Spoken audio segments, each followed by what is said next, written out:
Imagine being told that a single drop of blood could reveal almost everything about your health. No needles, no vials, no long waits, and no expensive lab process. Just a tiny finger prick, and within minutes, hundreds of test results. It sounded like the future of medicine. A future where blood testing would become faster, cheaper, easier, and available to everyone. And for a while, Silicon Valley believed that future had already arrived. At the center of that promise was a young founder dressed in a black turtleneck, speaking in a calm, controlled voice. She said healthcare was broken. She said traditional blood testing was outdated. She said her company had built a machine that could completely change the way medicine worked. Investors didn't just listen to her, they believed her. They poured in hundreds of millions of dollars. Powerful politicians joined her board. Major media outlets turned her into a star. One of America's biggest pharmacy chains agreed to put her technology in stores. At its peak, her company was valued at $9 billion. But there was one massive problem. The technology didn't work.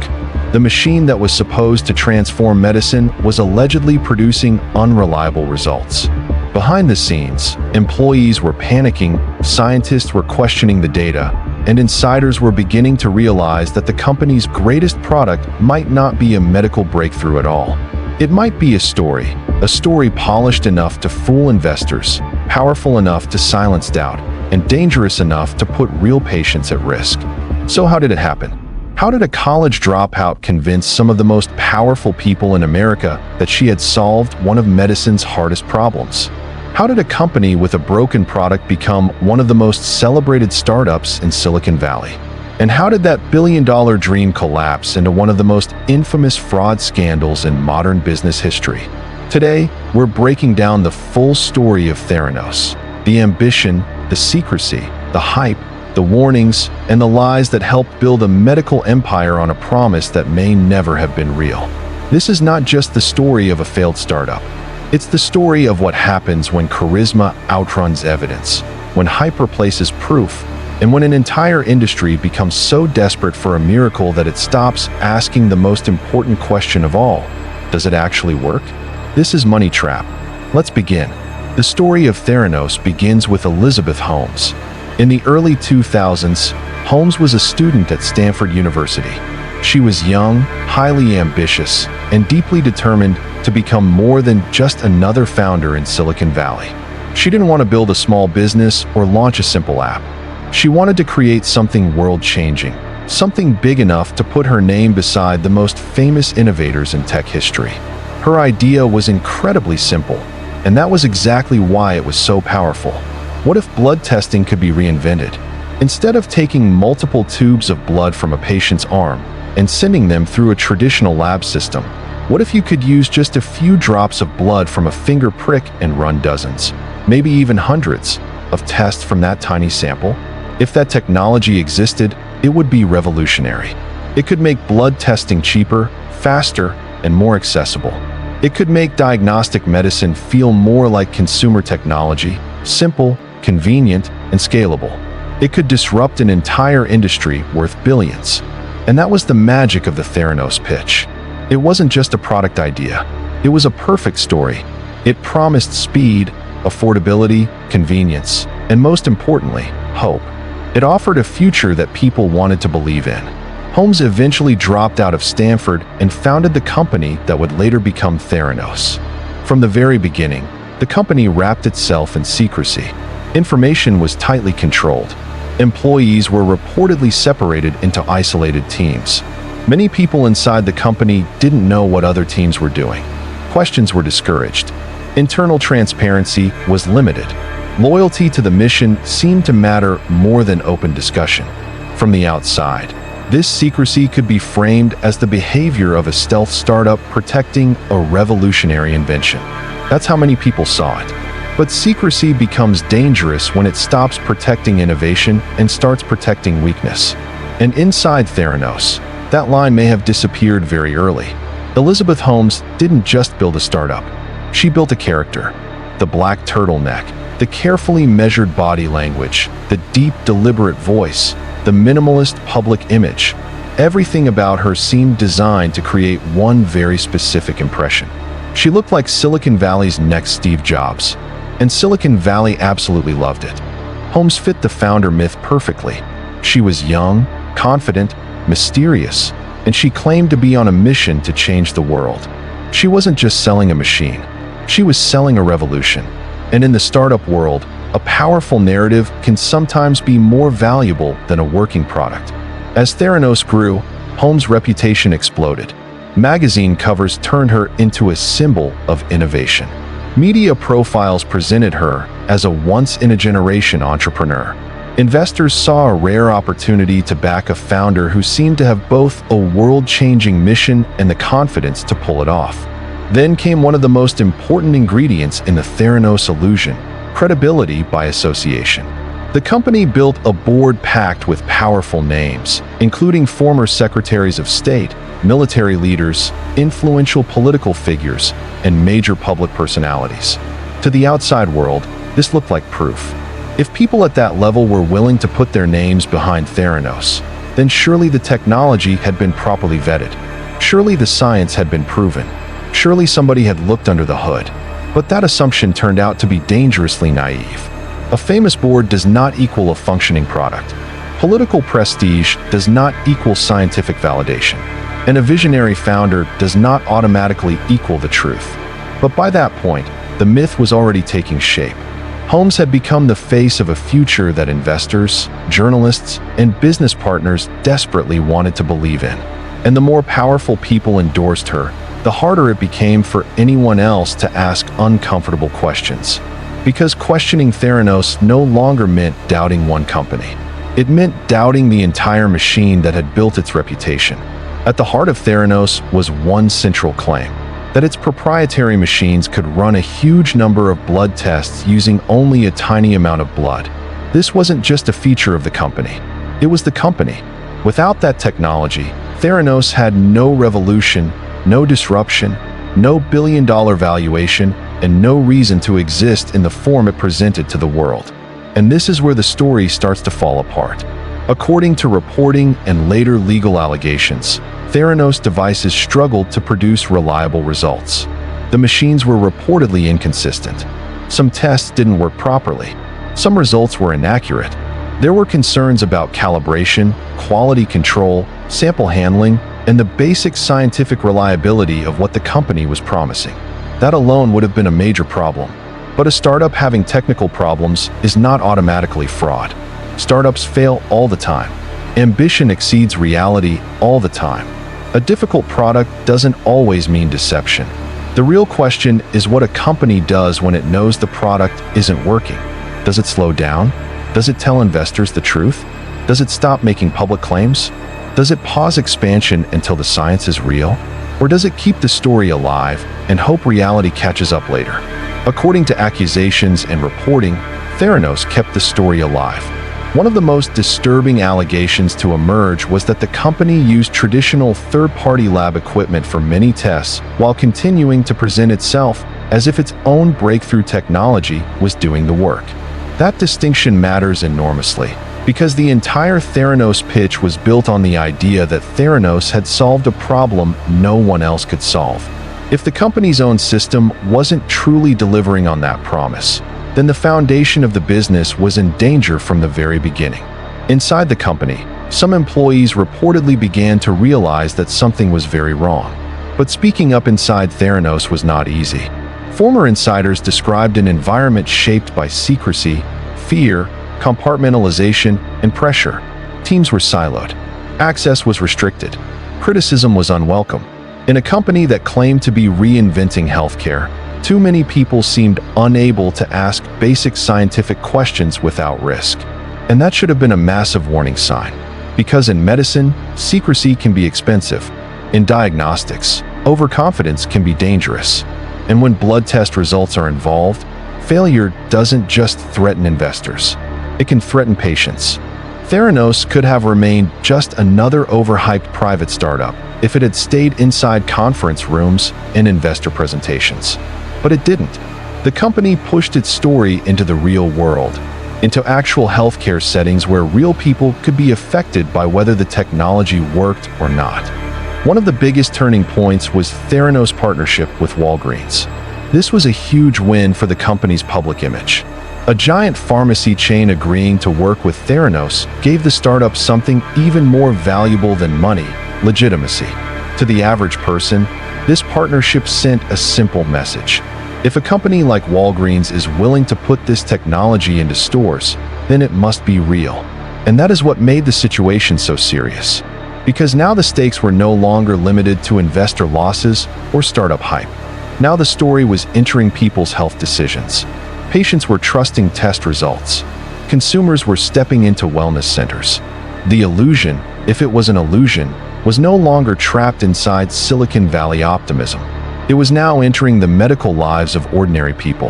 That changes everything. A failed app can waste time. A failed social media startup can burn money. But unreliable blood testing can create fear, confusion, false reassurance, and real medical consequences. A bad diagnostic result is not just a business mistake. It can shape how someone sees their own body, their health, and their future. And yet Theranos kept pushing forward. The company's public messaging remained polished. Holmes continued appearing in interviews and on stages, speaking with total certainty about a future that seemed just around the corner. Theranos was still being discussed as a revolutionary healthcare company. The momentum kept building. But inside the company, the pressure was growing.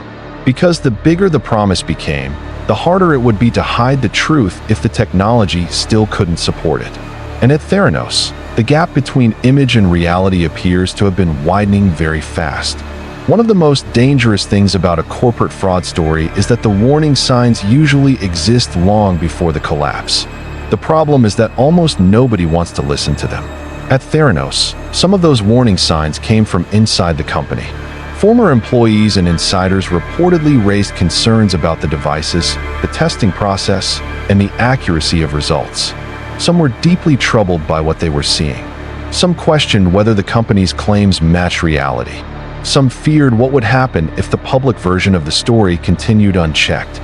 But powerful companies often have a way of isolating criticism. When a business is worth billions, when the founder is treated like a genius, when major partners are involved, and when influential people are publicly backing the mission, doubt becomes socially expensive. It becomes harder to be the person who says, "This doesn't make sense." It becomes harder to challenge a founder who has already become a symbol. And it becomes harder to stop the machine once too many people have something to lose. Theranos, by many accounts, was especially aggressive in protecting its image. The company was known for extreme secrecy. It reportedly monitored internal leaks closely. Legal pressure was part of the atmosphere surrounding critics and former employees. The message seemed clear: the story would be defended. But pressure can delay the truth. It cannot erase it. And eventually, the Theranos story ran into the one force that hype struggles to control: investigative journalism. When Wall Street Journal reporter John Carreyrou began digging into the company, the narrative started to crack. He reportedly spoke to insiders, gathered documents, and examined claims that did not hold up under scrutiny. What emerged from that reporting was devastating. The company that claimed to be transforming blood testing was accused of using its own technology for only a small portion of tests. Employees allegedly doubted the reliability of the machines. Key parts of the Theranos story no longer looked like bold innovation under pressure. They looked like deception. And once that possibility entered the public conversation, everything changed.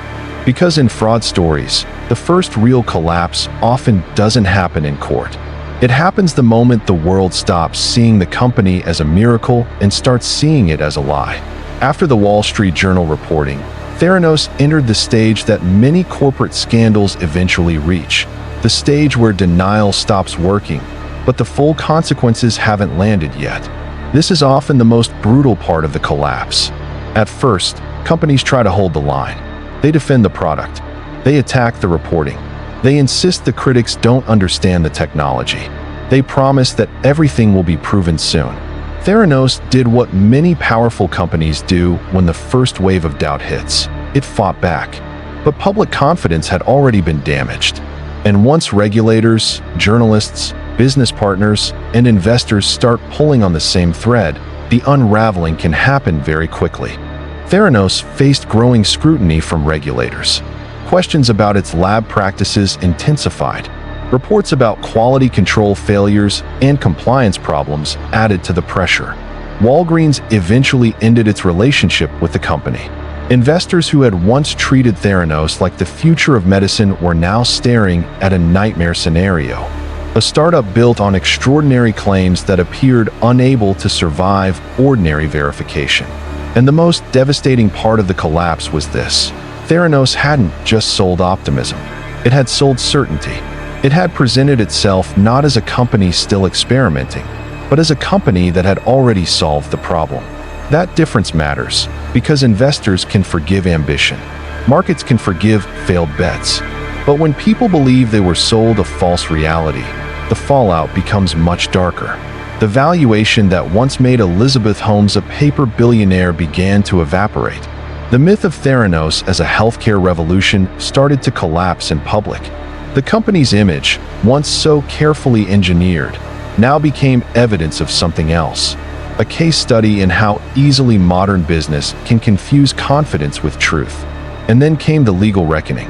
By 2018, the Theranos story had transformed from a startup scandal into a full-blown fraud case. The U.S. Securities and Exchange Commission charged Theranos, Elizabeth Holmes, and former Theranos executive Ramesh Sunny Balwani with what it described as a massive fraud. According to the SEC, the company had raised more than $700 million from investors through false or exaggerated claims about its technology, business, and financial performance. That accusation cut straight to the core of the Theranos myth. This was no longer just about whether a startup had been overly ambitious. It was about whether the company's public success had been built on deliberate deception. Theranos eventually dissolved. The company that had once promised to reinvent healthcare ended not with a triumphant product launch, but with lawsuits, regulatory action, investor losses, and criminal cases. Elizabeth Holmes, once celebrated as one of the youngest self-made female billionaires in the world, was now standing in court as the central figure in one of Silicon Valley's most infamous scandals. The contrast is almost surreal.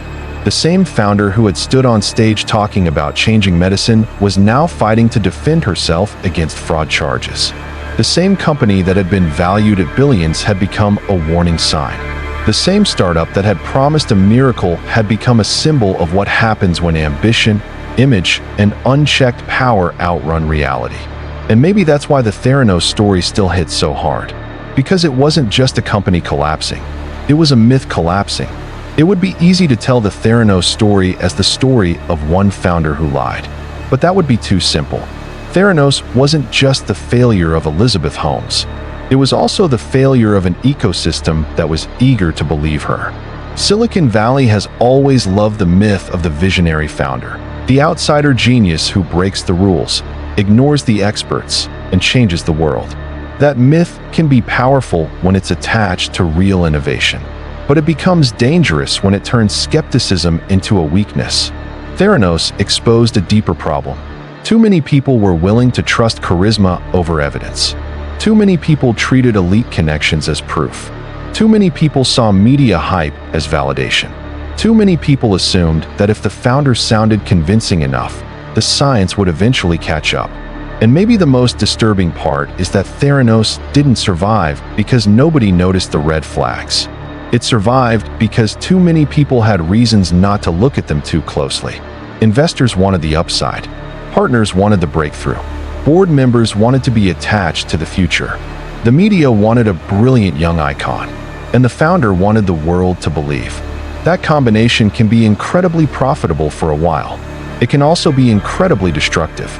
Because once a company's story becomes more important than its evidence, the people inside that story stop asking whether it's true. They start asking how long they can keep it alive. And that is the moment when business fantasy turns into business fraud.